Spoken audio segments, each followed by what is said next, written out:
ఓం నమః శివాయ. ఓం నమో నారాయణాయ. ఓం సూర్య అరిష్టేతు సంప్రాప్తే సూర్యపూజాంచకారయేత్. సూర్యధ్యానం ప్రవక్ష్యామి ఉపశాంతయే. హరి ఓం. మా ఛానల్కి స్వాగతం. చూస్తున్న వీక్షకులకు ప్రేక్షకులకు ప్రియ కాళ భైరవ భగవద్బంధులకి స్వాగతం పలుకుతూ మమ్మల్ని ఎంతగానో ఆదరిస్తూ ఉండబడినటువంటి ప్రియ సోదర సోదరీమణులకు, జ్యోతిష్య అభిమానులకు, సనాతన ధర్మ సంరక్షకులకు అందరిపైనను ఆదిత్యుడు అయినటువంటి సూర్య భగవానుడి యొక్క ఆశీస్సులు అందరినీ నిండు నూరేళ్ల ఆయురారోగ్యాల చేత, సత్ప్రవర్తన చేత ఆయుష్ను, ఆరోగ్యాన్ని, మనశ్శాంతిని ప్రసాదించమని కోరుకుందాం.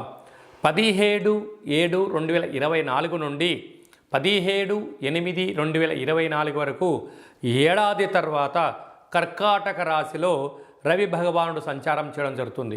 కనుక సంపూర్ణమైన ఆరోగ్యాలను, మనశ్శాంతిని ప్రసాదించాలని వేడుకుందాం. మేషరాశి వారికి ఏడాది తర్వాత రవి భగవానుడు కర్కాటక రాశిలో అర్ధాష్టమ రవి సంచార స్థితిలో ఉండడం దోష ప్రభావం.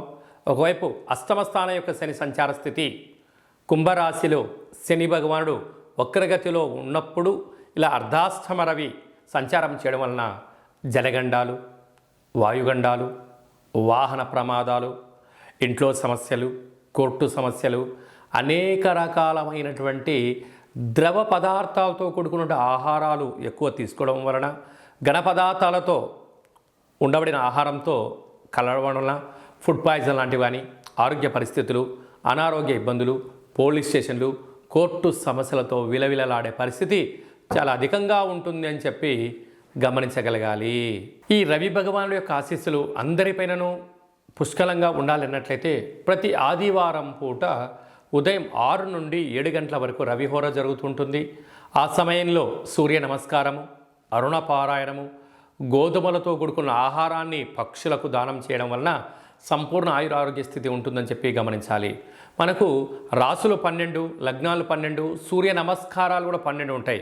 కనుక ప్రతిరోజు వీలైతే 12 నమస్కారాలు చేసినట్లయితే సంపూర్ణ ఆయురారోగ్య పరిస్థితి ఉంటుందని చెప్పి గమనించాలి. ఇంకనూ మనం విజయం సాధించగలగాలి అన్నట్లయితే ఈ యొక్క పాత్ర కంచు పాత్ర. ఈ పాత్రలో 12 రాసులు అచ్చు వేయడం జరుగుతుంటుంది. ఈ పాత్రను ప్రతిరోజు ఉదయము మనము స్నానం చేసిన తర్వాత, సూర్య నమస్కారం చేసుకున్న తర్వాత ఇలా ఒక్కసారి శబ్దం చేసినట్టయితే ఓంకార శబ్దం రావడం జరుగుతుంటుంది.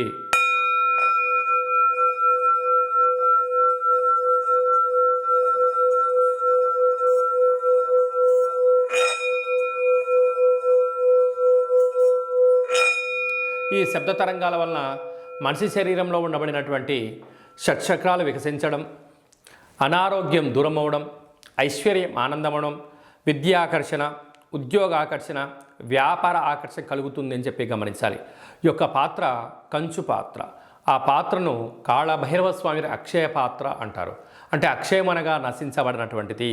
నిత్య యవ్వన ఆరోగ్య ఆనందాన్ని మనకు ఆ పాత్ర శబ్ద తరంగాల ద్వారా గ్రహించవచ్చు అని చెప్పి గమనించాలి. యంత్ర, మంత్ర, తంత్ర, పరతంత్ర, తాంత్రికమైనటువంటి దోషాలు, నరదృష్టి దోషాలు కూడా తొలగిపోతాయని చెప్పి గమనించాలి. ఈ పాత్రతో పాటు పిరమిడు, డాలరు, కంకణము, కాళభైరవ హోమాన్ని ప్రత్యేకంగా చేయించి మీకు వీడియో కాల్లో చూపించి మీకు ప్రసాదంగా ఏర్పాటు చేయడం జరిగింది.